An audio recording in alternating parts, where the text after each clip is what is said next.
welcome everyone to this panel on trans voices in tech. I'm super excited to kick things off. My name is Ailsa Baccellieri. My pronouns are she, her, or they, them.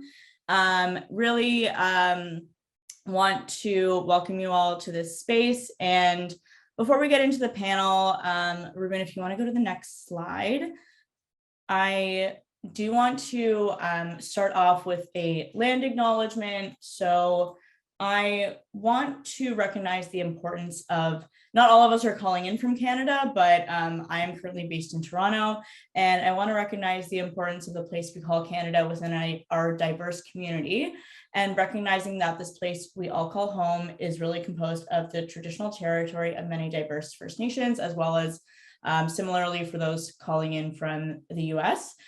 Because we are located so broadly across Canada and the US and within different traditional territories, I'd encourage you all to go on nativeland.ca and look up the specific First Nations territory that you are situated on today. We acknowledge our traditional host and extend our gratitude for their graciousness in welcoming us to carry out our work on their land. Through our work and self-exploration, we recognize their inherent Indigenous right and title, the implementation without qualification of the UN Declaration on the Rights of Indigenous Peoples, and our support for the 94 calls to action by the Truth and Reconciliation Commission. If we want to move to the next slide. I'd like to also acknowledge the physical land that I am currently on today. So I currently reside in what we call Toronto, and as I mentioned, I encourage you to visit nativeland.ca to uncover which territories you reside on. So I acknowledge that I am on the traditional territory of many nations, including the Mississauga of the Credits, the Anishinaabe, the Chippewa, the Haudenosaunee, and the Wendat peoples. And it is now home to many diverse First Nations, Inuit, and Métis. And I also acknowledge that Toronto is covered by Treaty 13 with the Mississauga of the Credit. And I think, and I truly believe more importantly than doing a land acknowledgement is doing your part, whether that be taking action in some form, sharing your voice, fundraising, donating. So I've listed a few organizations and individuals in this slide deck that really resonate with me and that I've learned a lot from and think do incredible work. If you know of any organizations that you think are wonderful Indigenous organizations or individuals, please feel free to share them in the chat. I think it's always good to have new resources and be able to give back to these individuals and organizations. We want to move to the next slide.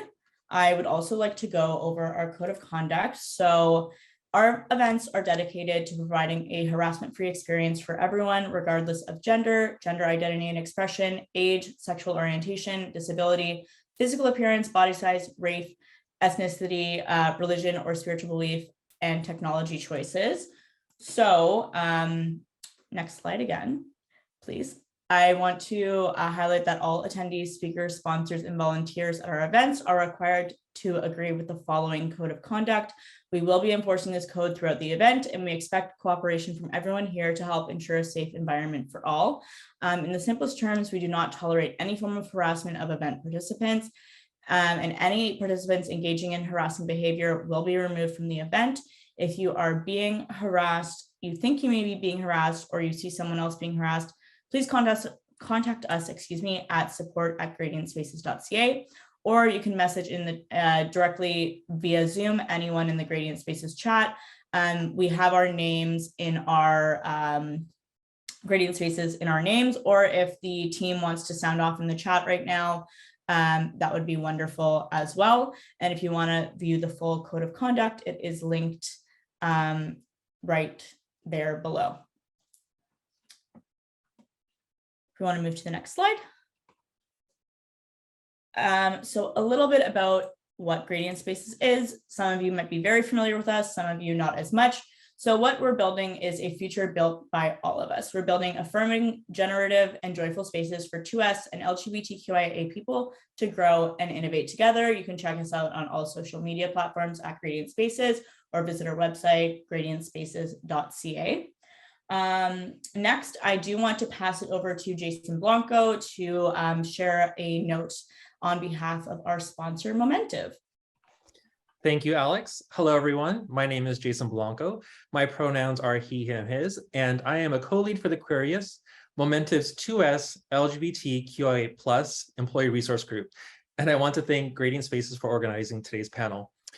For the last 2 years, our ERG has been laser focused on amplifying the voices of our trans and non-binary employees. Knowing we still have work to do, we partnered with Grading Spaces on a variety of projects since the summer of 2021. Earlier this year, we published an open source transition guide for companies to use to support their trans and non-binary employees.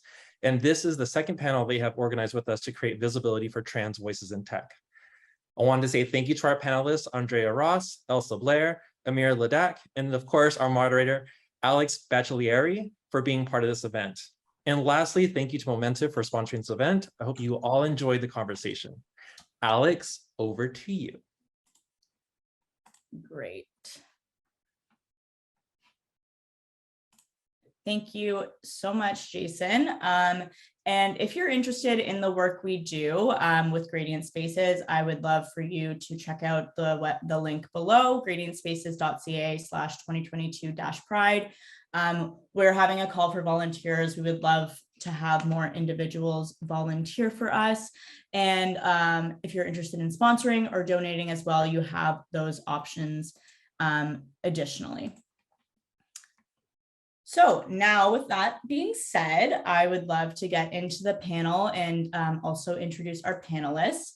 A little bit about the panel. I'll say it hasn't been and is not the easiest time for tech workers. The challenges are compounded based on the intersections of our identities across gender, orientation, race, ethnicity, class, sexuality, religion, disability, and weight, to name a few. The past few years have been full of insecurity, shifting power dynamics, and promises of better. We've all watched tech companies lay groundwork with trans inclusion practices that quickly fail in the face of cultural and systemic transphobia, and now challenging economic conditions. Companies often tell their employees to bring their whole selves to work. Yet, transgender employees make 32% less and are 21% more likely to report experiencing discrimination at work. One report found that more than half of trans workers do not feel safe to be at work. Trans workers don't need to hear these stats to know this. In spite of the struggles, many of us have carved our own joyful spaces here in tech. We have built community and careers.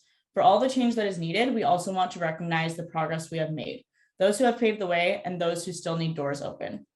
This panel, aims to be a safe space for queer workers to gather and connect, to gripe, to center, and celebrate trans joy and achievement, to discuss the things that matter to us. Does that sound good? Can we get some applause in the chat?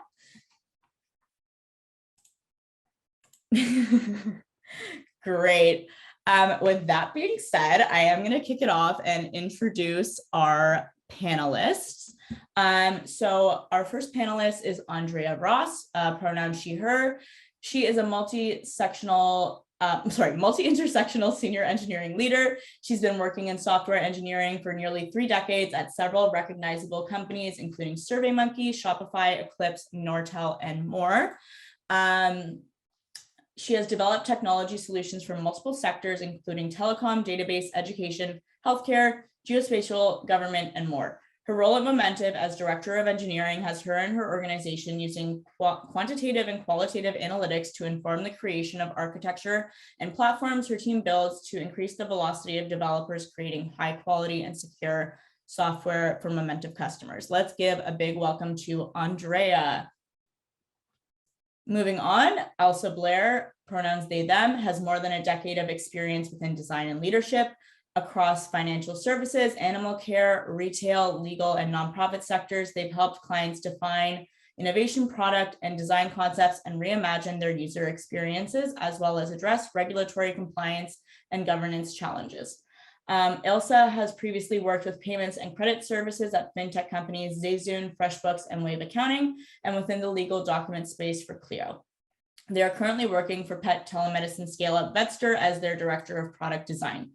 Ailsa holds a BA from the University of Liverpool, where they studied media and communication. They also have certificates in user experience research from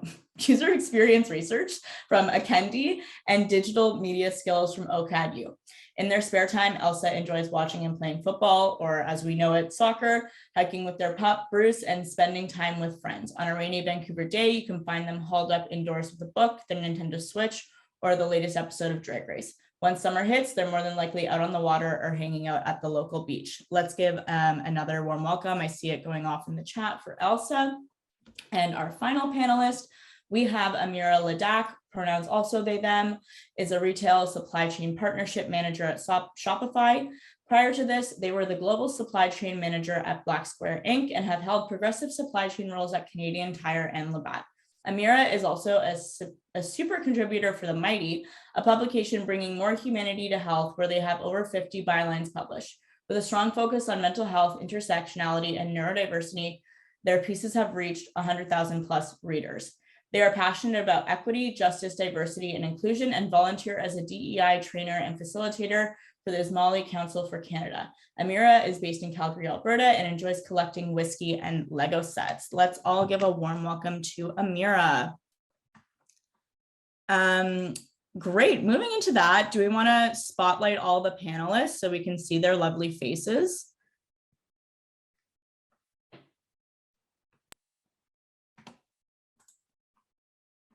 I'll give us a second to do that.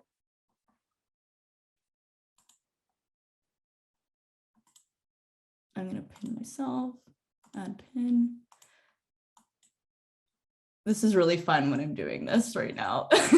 Okay, wonderful. We got it. Cool. Hey, everyone. So I'm going to kick it off with our first question. I want you all to participate in this one. Can you share your experience as a trans person working in tech? As I mentioned with that intro, let's talk about the good, the bad, and the ugly. Ailsa, I'll kick it off to you to go first. Yeah, thanks. I've had a lot of different varying experiences, to be honest. There have definitely been places that I have worked where I feel like my transness has cost me promotions, has potentially caused, conflict, or it's been something that I've had to kind of navigate around in order to be successful.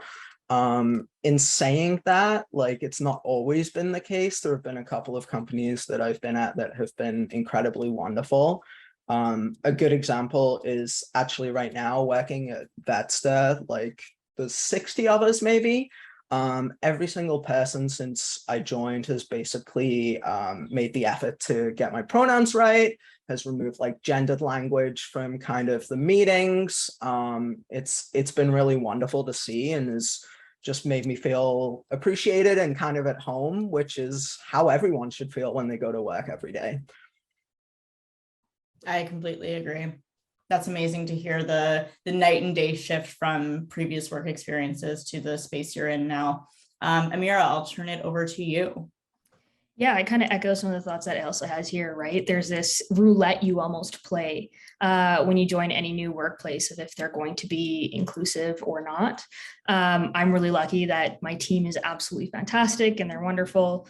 I remember my first day at Shopify messaging my family after being like, everyone used my pronouns and it was really cool, and that had never happened before.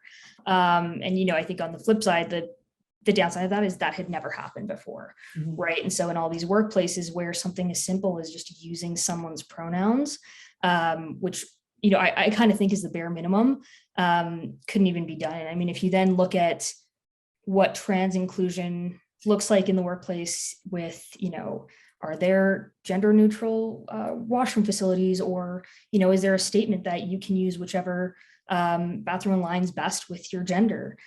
Is there a benefits allowance for gender affirming healthcare, things like that, a lot of companies haven't quite made it there yet. And so I think being trans in any workplace, whether it's corporate or tech, is exceedingly difficult. And there are a lot of challenges that come with that, and sort of knowing where you can be out and where you can't be out, or, do you interrupt every time someone misgenders you, or do you say your pronouns in every single meeting when no one else is? These are kind of awkward choices that you're forced to make when you're trans that most people probably wouldn't even consider. It's so true. And I think it's such a unique lived experience. And that's exactly why we're here today, right? To share that experience to other individuals. Andrea, I'll open it up to you. Yeah, I mean, I just huge +1 to what Ailsa and Ameera has said, especially about picking and choosing when you push and when you don't. I want to start with some good things. So tech has a huge demand for tech workers. And so that's been a great opportunity for a lot of people to get jobs, which is good. It's a great field to work in because it's very dynamic. It's constantly, you're growing, learning new things, solving interesting problems. You get the opportunity to pivot to new things if you're interested, or go deep in a particular field and domain, which is excellent. The other thing is like figuring out how to take those problems and scale them up to a huge degree, or scale them down depending on what it may be. So it's been a very good field for me in my career, and a lot of folks that I've worked with, which is good, you know, and it's nice to hang on to that good. The bad is, let's be honest, tech sometimes has trouble hanging on to its ethics. So whether it's information, whether it's exploiting people, whether it's environmental problems and so forth. So this gets into the whole experience of being trans and non-binary in tech. Is it enough just for us to exist and survive in that space, or do we try to push for more and say, hey, listen, we should hold these companies for a higher standard, you know, not just pick and choose who we work with, but also hold them to a high bar and say, hey, listen, you know, let's live true to our values. So this has been a big part of my experience. The other thing, and this is worth talking about, you know, with gray hair, I've learned that for the most part, the people you come across every day, almost everybody is, you know, kind and respectful and is having a lot of fun working together. One of the things I've learned is there are a small proportion of people who are not necessarily showing up in good faith. Whether it's, you know, it's called dark triad personality characteristics. So things like narcissism or Machiavellianism or psychopathy. And so when you have a very status charged environment like tech, you see the same thing in politics and law and medicine, sports, you know, you're going to attract some people with unhealthy personality characteristics. And sometimes they can't help themselves, but go after people who they consider to be vulnerable around the edges. And so they'll target and they'll bully and they'll abuse and they'll do stuff like that. And so once you see the pattern, it helps you protect yourself and keep, you know, healthy boundaries. But it also helps you see a side of tech that really I hope a lot of people can help improve over time and do a better job of you know, making the space better for everyone. So I want to leave with a couple of thoughtful points. So one is you really don't see a lot of senior leaders in tech who are trans and non-binary. So that's the hard part, is like you don't really have the role model, and it's amazing how powerful that is, because if nothing else, it tells you that you too can do this. But when you don't see any at all, you think, what's going on? And so when you run into obstacles and, you know, people are awful, you think, okay, well, I'll just try to keep my head down and, you know, go over here and just try to hang on to my career as best I can. So representation really matters. And I think that's an important thing. The other thing I was going to say, that a lot of times what's good for trans and non-binary employees are actually good for all employees. So whether we're accommodating, you know, benefits that make sense for us, and not a lot of times benefits are aimed at cis straight people, you know, whether it's fertility benefits or these kinds of things. So actually having benefits that actually have some flexibility. I love what you said, Ameera, about the healthcare spending allowance that gives us a choice to kind of custom tailor what our needs happen to be, rather than one size fits all. I think that's very powerful.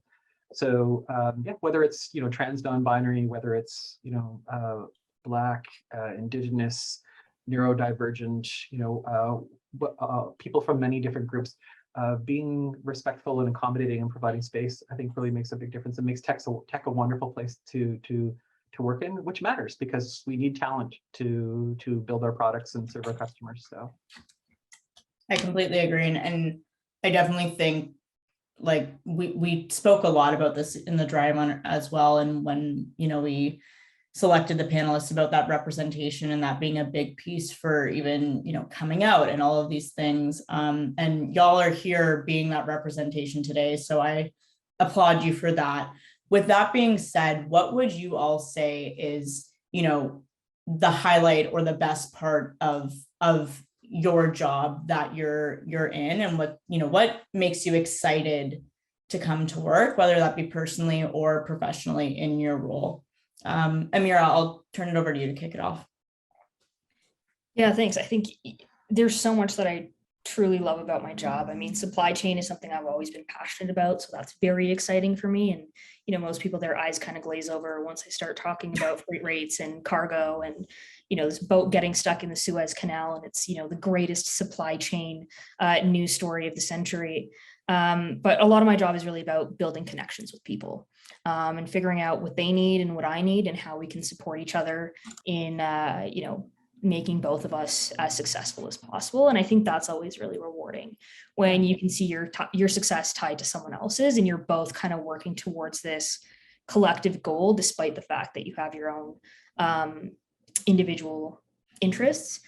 I think another part that's kind of it's this double-edged sort of, or rather a two-sided coin, where the supply chain industry is dominated by cis het white males, and tech typically is as well.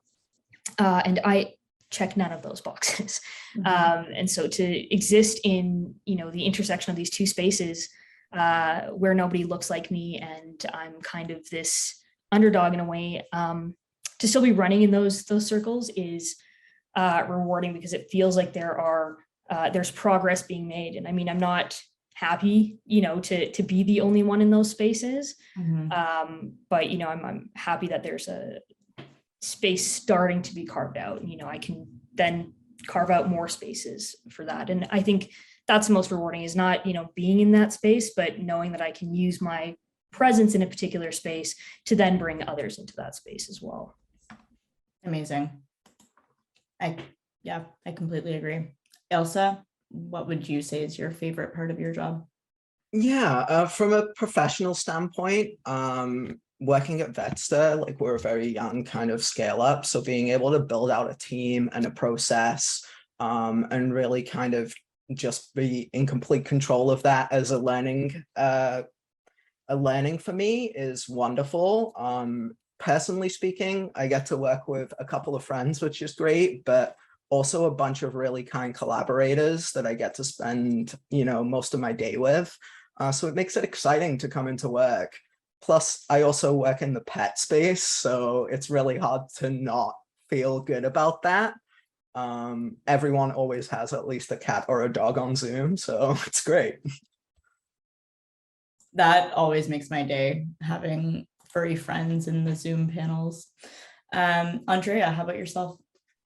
Yeah, I love my job. I love the people I work with and what I get to do. I mean, Momentive, many of our products are designed to help learn about the world, learn about what people think, whether it's their opinion on a particular matter about products. So basically collecting information and opinions from people and analyzing them and making sense of them, and then informing, whether it's government, whether it's businesses, to learn and kind of make things better. So that's super cool in its own right. But what I especially love is the nature of the work. It's systems of systems, teams of teams, complicated problems, and then getting to work with people who really are passionate about doing good work and solving those problems and learning and growing. And so with gray hair and as a leader, it's my job to focus on helping them learn, grow, and mentor them.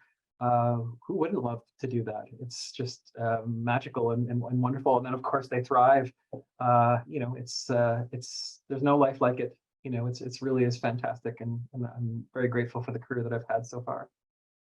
Yeah, and working with you with Gradient Spaces, I can see that, and I love partnering with you in that context as well. I also want to give a shout out to all the attendees. If you do have questions that pop up in your head throughout the panel, we will save time at the end for Q&A, but feel free to put them in that Q&A chat just so you don't lose that thought. Moving on from that, it just came into my head, which is why I said that. But Ameera, we spoke about this a bit. Can you explore a little bit how working from home has been a catalyst for safe gender exploration and expression for yourself? Yeah, I think working from home, and I started working from home kind of at the beginning of the pandemic. And it was this wild expedited journey in figuring out what my gender identity was. And that might seem slightly unrelated, but I always felt that there was this trade-off. If I wanted to be comfortable internally, and so for me, say that was wearing men's clothing or masculine clothing, that made me comfortable internally. There was this external discomfort that honestly didn't always feel worth it. A few months before the pandemic, I was visiting a friend in a country where being gay was criminalized with 25 years in prison until a year prior.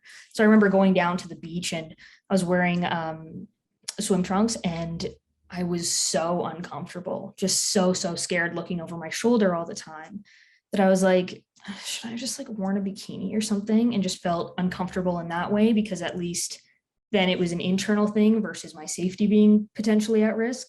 So when I started working from home, there was this freedom where, you know, there were no gender expectations on how to dress. I mean, I think I was in corporate at the time, and a lot of corporations have these gendered dress codes of what falls into business casual or business formal. And I didn't have that pressure anymore. And so what that meant was when I was wearing clothes that affirmed my gender identity, I didn't have that external discomfort because nobody else was around. And that's kind of when I realized, oh, this actually feels comfortable and good. And I think that was one of the first experiences I've ever had with gender euphoria, because any other time I was wearing clothes that affirmed my gender, there was this safety risk or this discomfort.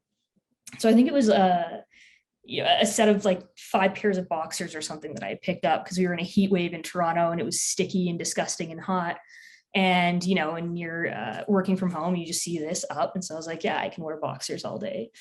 And what that meant is every time I looked down or every time I wasn't on screen, I looked down and saw what I'd wanted to see my whole life. And I think that was such a powerful moment. And the catalyst for that really was working from home. So, you know, I guess working from home gave me boxers.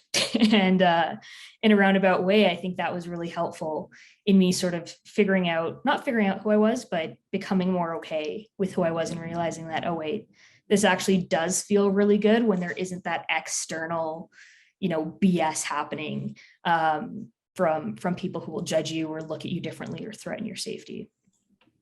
100%. And this isn't a formal question we have, but I am curious now, how has that reflected in, you know, your gender expression and your comfortability with how other people perceive you? Yeah, I think because I had, you know, almost this incubation period of getting comfortable with myself without being uncomfortable with others, I really started to solidify that this is who I am and this is what I want. Because before I said, well, I don't want this because other people don't like it or because other people look at me differently. Whereas now I'm like, no, I know this feels really good. And if I feel uncomfortable, it's not because of my gender identity, it's because of other people's perceptions of my gender identity. And knowing that distinction was, my issue wasn't with my gender, my issue was with other people. And that meant that what I needed to address was how, you know, impermeable I am to those external factors versus being like, this doesn't really align with my gender. And I think there's still trade-offs. You know, there's times where my safety will be threatened and I'll probably, you know, speak in a higher pitched voice. And I do this at work, right? Where sometimes, you know, I'll be talking to someone new and I'll kind of turn on the, hi, like, how are you doing? And it's this very high pitched customer service type of voice. And that's kind of what you got to do to get through. And then, you know, I look down and I'm in my socks and boxers again. Amazing. Ailsa and Andrea, is there anything that either of you want to add to that? Any experience that you two had working from home? I just feel like adding anything to what Ameera has said would just diminish, because you hit it right on the head, Ameera. That's fantastic. And I'm really glad that a little bit of space allowed you to be true to yourself, you know, and not have to worry about everything. So yeah, I don't have anything that could add in any significant way. Thank you for that. Yeah, I think for me, I had taken a really long time going back and forth on whether I was going to start taking HRT before the pandemic. And I kind of put it off because I was worried about the perception in the workplace, especially as I kind of transitioned through that. as luck would have it, I started on T in February 2020. So I managed to kind of circumvent that with the pandemic, which has been really wonderful. And being able to like put your pronouns in your Zoom name and kind of on Slack can make a huge difference to kind of people getting that right, which I think is really nice as well. Amazing.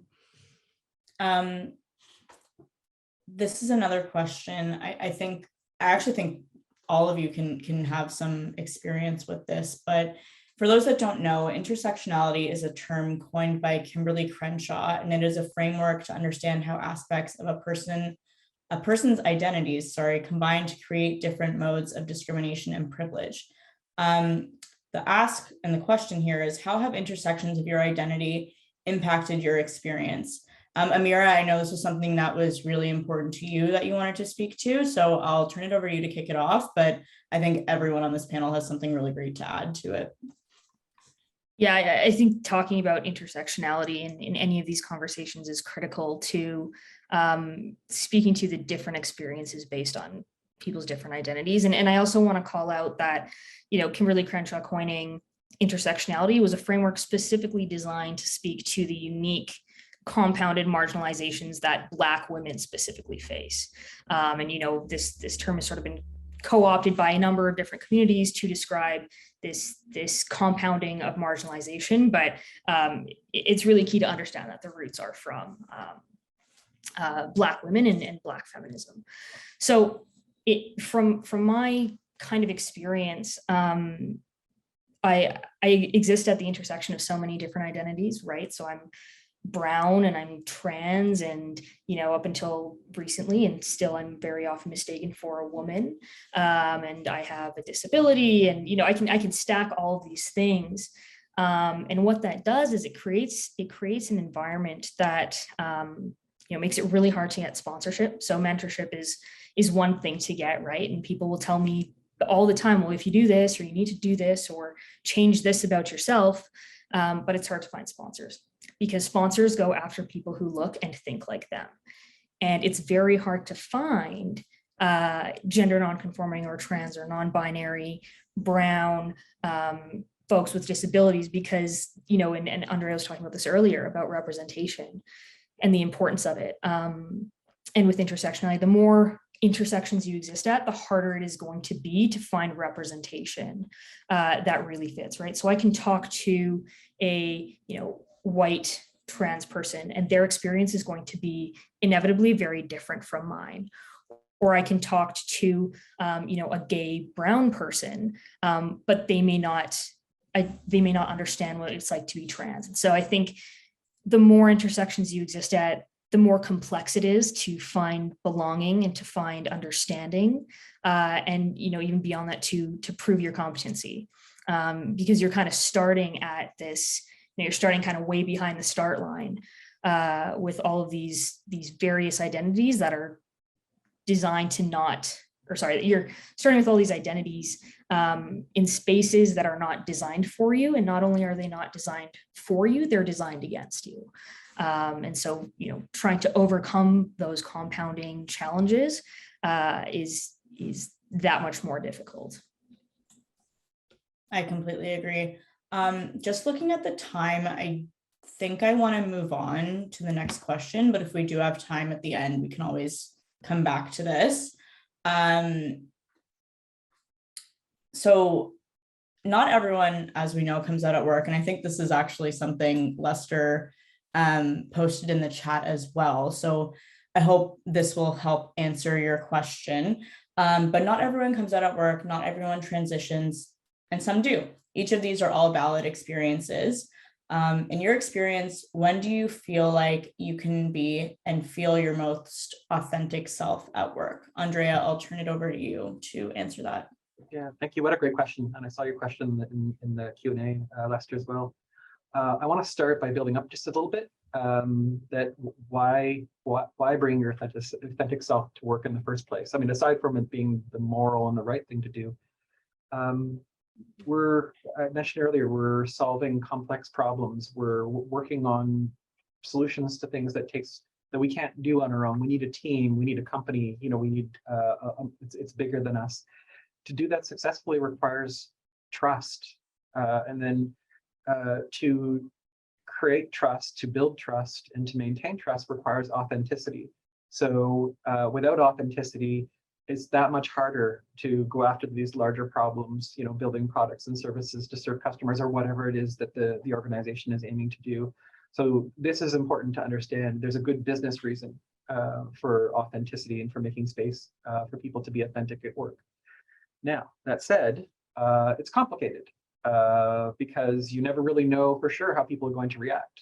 And one of the things I learned, and I learned the hard way, so this is getting a little bit to the question in the Q&A, is it's really important to practice healthy boundaries to keep yourself safe and really have a process of people earning the right to be promoted to friend rather than coworker or friendly coworker.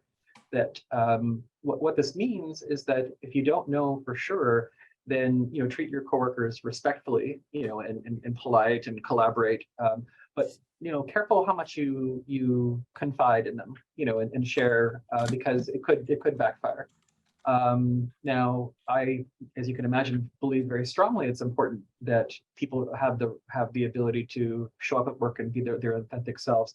One of the nuances that I've learned is to be really careful in making sure that you have consent before you share some of the really negative things we go through.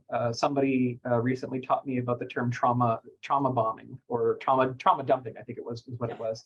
And it kind of blew my mind. I was like, oh, wow, that, yeah, if you don't have consent to kind of bring someone into a horrific situation that you've been through, that's kind of unfair. Now, if you ask and they grant it and you make space together to share your experience and the things that you've been struggling with, I think it can be very powerful, and it can, take trust to a whole new level and take support to a whole new level. But this is something that I think I wish I knew earlier in my career, both the healthy boundaries for sure, and then also just making sure to have consent in terms of sharing past trauma and pain. I talked earlier about people with dark triad characteristics, so recognize that pattern and learn to stay well clear because unfortunately, for better or worse, they tend to target marginalized people, and they often can't help themselves. And so if you can stay away as much as possible and kind of hide in the crowd and avoid them, you'll have a much better experience. So, but this is my experience. Other than that, push to bring your whole self to work, so that you have one fewer thing that you have to worry about. I like the way you both described it, is just existing and being yourself and not worrying about what other people think. I think that's really important. Mm-hmm. Yeah, and so I do want to answer this question because I think it flows really well from what we're talking about. Kind of two sides. I'll open it up to Ailsa and Ameera to answer. What piece of advice would you give to your younger self that were starting off in the industry? And then also, what advice would you give to allies to allow trans folks to bring their authentic self to work? Who feels, they want to kick it off? Ailsa, you want to go ahead? Yeah. So, I mean, I mentioned earlier that I put off taking HRT because I was worried about kind of transitioning in the workplace. Mm-hmm. That definitely was a huge concern of mine. I think if I could go back and tell my younger self anything, it would be that is a thing that I had to do for myself in spite of other people, and being my genuine self, even when those times are hard, even when, there is kind of oppression that's happening, is still a much better place to be for me than still being in the closet and trying to navigate that. Ameera. Yeah, I think that's a good point. In terms of, what advice I'd have for allies, it would be don't look to the trans person in the room to call out transphobia or to correct someone for misgendering someone or for dead naming someone. Like, do that yourself, because you hold far more privilege in those spaces. And unfortunately, a cis person is much more likely to be receptive to being corrected by another cis person than by a trans person.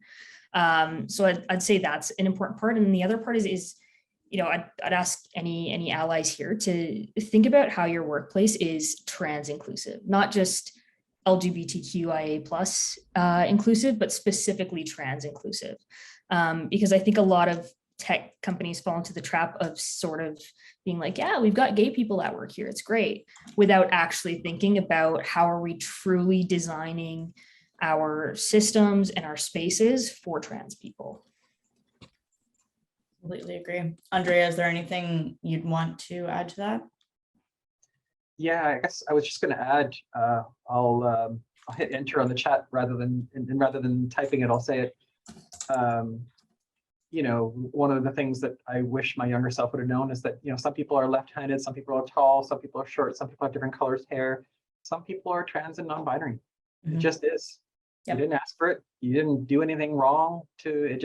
It is. And if other people can't handle it, that's about them, and they're just going to have to learn to cope. And hopefully, with boundaries and a little bit of thoughtfulness, you can keep yourself safe. But that's more about them than you. And there comes many times in spaces where it just becomes a non-issue, and that's where this becomes a beautiful world, I guess, to live like that. 100%. Moving on to our next question. I think, we talked about this a lot. I think if you were in Toronto this weekend, we can see it a bit. We're all a little bit over performative diversity, performative activism, flags and rainbow logos, and not a lot of action.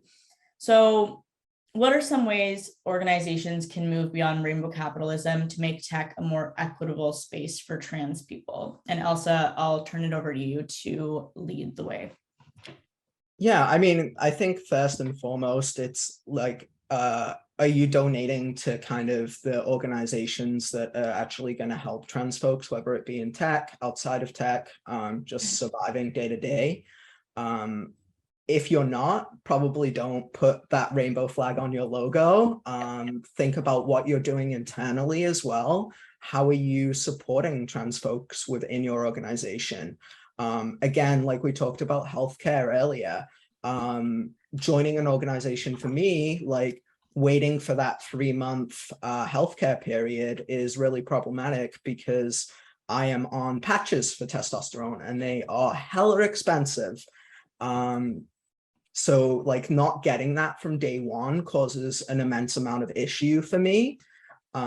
Never mind kind of the other kind of internal processes that are obviously built up for cis folks, bathrooms, in the office, as well as just having, a very supportive DEI group that, recognizes the intersectionality that exists within the organization and is actually taking strides, to really make it a safe space for everyone. To show up as their actual authentic selves as much as we say that day to day. Mm-hmm. Anything, Ameera, Andrea, you want to add to that? Yeah, I'd like to add something. A lot of tech tends to over-focus on skills. So looking for a particular programming language or database or whatever happens to be that somebody has before they come into the company. That doesn't make sense because so much of learning is based in the workplace. So of course, this is not going to shock people who know me for a while that I feel work integrated learning is super important. So what that means is if you really heavily focus on existing skills, you're actually focusing on privilege, measuring privilege as part of the hiring process, as opposed to hiring for the ability to solve problems, creatively learn and grow over time, and the impact that somebody can bring to a company. All skills can be learned. So basically have a really good onboarding, training, coaching, mentorship, work integrated learning program, and then don't worry so much about leap programming skill tests on the way in. Basically just look for people who are, authentic, resourceful, resilient, can solve problems, will make fantastic coworkers and teammates. So, and my cat's coming to supervise. So, cheers. Great. Yeah, real quick, I'll just add that I feel like to use a rainbow over your logo or to pink wash it or rainbow wash it you should have to have like meet some sort of minimum criteria. You know how you can use the Canada's best managed companies or Canada's top employers badge if you jump through a certain amount of hoops or you pay a certain amount of money. I think it should be the same for being able to use the pride flag. Is, you know, you can't just virtue signal, you actually have to have something concrete and legitimate to back that up. Mm-hmm. I completely agree. And I actually I know we have one kind of panel question, but there's a great one in the chat that I think segues perfectly from here. And they're asking, as a young queer person in tech, I've thus far avoided any blatantly exclusionary workplaces, but I also haven't ever felt truly included. What are some strategies in job searching to find queer-friendly opportunities? Before I open it to the panel, I do want to shamelessly plug that Gradient Spaces is working on a job board that will be a bit of a screening for those queer-friendly workplaces. So if you are interested, sign up to our mailing list, and that will be available hopefully at some point soon for you to have access to and have that as a resource for those queer-friendly opportunities. But you know, without that existing, what else would you panelists add when you're job searching? What are the questions you ask in interviews? Anything like that? I mean, I'd start off by saying keep avoiding those workplaces. You know, don't go for a job that seems good, but it's at a terrible workplace. Don't compromise that, because you will want to leave a couple months down the line and you won't be able to put that aside. In terms of, you know, figuring out what workplaces are actually inclusive, ask a lot of questions. Ask them, how many trans folks do you have working at your organization? Ask them how, you know, if they know if the turnover for trans employees varies from turnover to cis employees. Ask them if they have gender affirming healthcare, gender neutral washroom facilities. Ask them about, you know, widely adopted use of pronouns and respecting pronouns. Ask them about their course of action if someone is being transphobic or isn't respecting their pronouns, or is, you know, there are microaggressions for being trans. So I think and I think most places won't be able to answer a lot of those questions. But I think if they're at least showing that they're willing to look into that, or it's something that's top of mind, or they have some sort of action plan, that's probably a bit better than you know, an interviewer that's just kind of, you know, deer in headlights, like, oh no, I have no idea how to even think of answering the questions you just asked. Because I think that body language and those non-answers can be pretty indicative. Mm-hmm. Great, again, Ameera. One of the things that I've done historically is I just simply come out matter-of-factly during the interview process, and I see what the reaction is. One of the best reactions I ever got, someone said, oh, cool. Well, you know, we have an ERG, and, you know, this leader is, you know, openly gay, and this leader is trans, and and, you know, I was like, okay, this is a cool place, you know, no problem. You're right about the deer in the headlight reaction. Someone just doesn't know what to say, and they kind of like pretend like you didn't say it. Yeah. You know, it's kind of like, uh-oh. The one thing I wanted to say, not to be a downer about it, is unfortunately we already don't have a lot of choice to begin with, and if we filter it even more, it'd be hard. So I think, for better or for worse in my career, I said, well, it may or may not be the most perfect place, but I'll try to make it better, you know, when I go in there. Now, I wasn't always in a position of privilege, you know, as a director and leader. But I don't know, it's probably just a little bit of the culture of my family. We're farm folks, so we're like, roll up the sleeves and get it done.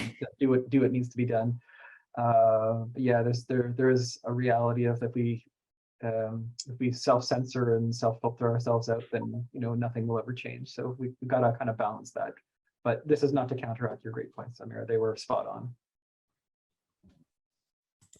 I was pretty lucky. A couple of years ago, I joined a group kind of for queer folks in design. Yeah, it's called Queer Design Club. And so I use that as a sounding board, essentially, to see, you know, what potential companies would be a good fit for me, had, you know, support for queer folks, for trans folks. There are a bunch of those groups across different disciplines as well. It's not just design. So I would say, like, go out and look for them, you know, look for the queer in engineering, and, you know, ask those folks, you know, how they get on day to day in their companies, and apply to those companies if they're a safe space. And that way you can kind of filter a lot of those companies out before you even get to the interview, which is really helpful. 100%. And I also think personally having like great leaders is really important, like so much more than organizationally. That person that's like your direct, you're their direct report, having them support you is make or break in a lot of situations. We will move into the last question we have. I do want to ask the panelists, if we do run a bit over, are you okay to stay a few minutes after, and also welcome all the participants to stay a few minutes after if you do have questions that we didn't get to today. Put them in the chat, ask them, raise your hand, whatever that looks like. But many of us have heard the quote before that queer joy and trans joy is an act of resistance. What does trans joy mean to you, and how else can we resist while preserving our well-being? Ailsa, do you want to kick it off? I honestly think that trans joy for me is just the ability to be myself day to day, to be able to show up and kind of know that I'm being my authentic self is kind of what brings me joy. But also being able to find those allies within an organization, whether they be other queer folks, cis het folks, other trans folks, being able to form that community and kind of build, a circle of trust and safety is like my happy place for sure. I'll build on it. What a great answer, also. Related to that, I think just for me, it's be yourself, and also not hold yourself back, not make yourself small to make someone else comfortable. So for me, both being trans, but also being autistic, okay, some people find me awkward, some people might make them a little bit uncomfortable, but just kind of being in a space where I'm like, yeah, but I'm really good at what I do, and I can provide a ton of impact and not holding back. I think that's fun, and kind of continuing to grow, and saying, I can't believe I pulled that off, and it actually worked really well, just as I hoped, and kind of looking back over the long term and go, look at how much I've grown. That brings me a lot of joy. And then of course, as a leader, I love to bring that passion and try to have it rub off on the people I get to work with as well, and have them learn and grow and thrive and do amazing things. So high five, great answer. Yeah, I love those answers. I mean, I think there's so many different kinds of trans joy that are so exciting. I'm just thinking about them right now, and it's making me happy. Like Socks in Box, that's one of them. But I think there's this unique experience that trans folks have, where we understand the depths of gender dysphoria so much that we get to experience gender euphoria in ways that straight cis people will probably never quite be able to wrap their heads around. It's not this big like celebration. Sometimes it's just this like very calming and centering breath you can take when someone addresses you the way you want to be addressed, or you find a shirt that fits really great and makes you look the way that you see yourself. These are things that other people probably don't really think about, and if they think about them as much as I do, they you might have some gender exploration to do. And so I think there's a lot of trans joy in just these micro moments, these small kind of moments that seem like they don't matter, but they mean the world. And I think that's really what it means to me. 100%. I think also gender exploration is so important for everyone, regardless of whether you are cis, trans, non-binary, anywhere in that realm, be it like straight, gay, queer, whatever you identify as. Exploring and affirming your gender is so empowering, and I think also helps you be a better ally, if that's what you are, or just helps you grow as a person so much as well. Yeah, completely agree, Sophie. F the binary. Are there any questions from the audience that y'all want to chime in with as we do wrap up this panel?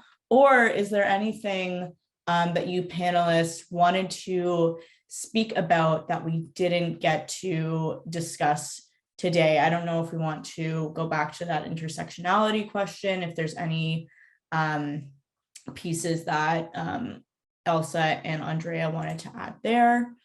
I wanted to add just a little bit. So I did talk earlier about being consensual, about bringing people, like sharing your trauma with people. And I do feel that's important.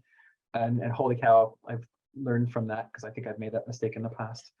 But related to that, one of the other things I've observed is a lot of times people can't handle the strong feelings of marginalized people.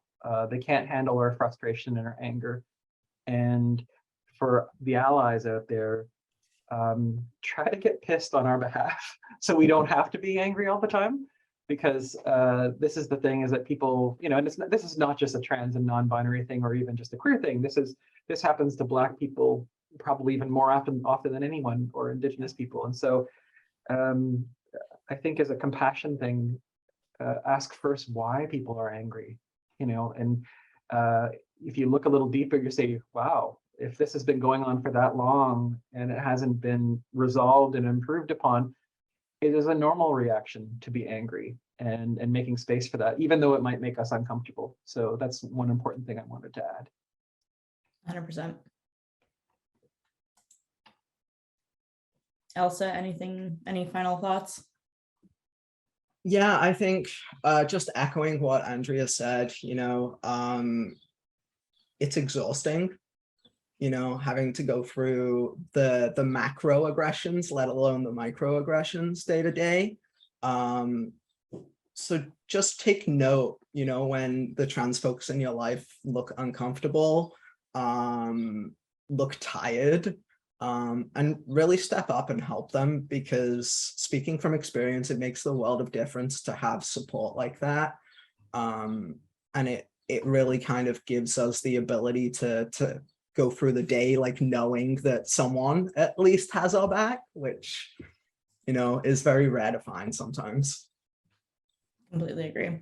Yeah, Ameera? if I can kind of add one sort of tangentially related point to that, the importance of being seen as who you are and being understood is so vital to protecting trans lives, right?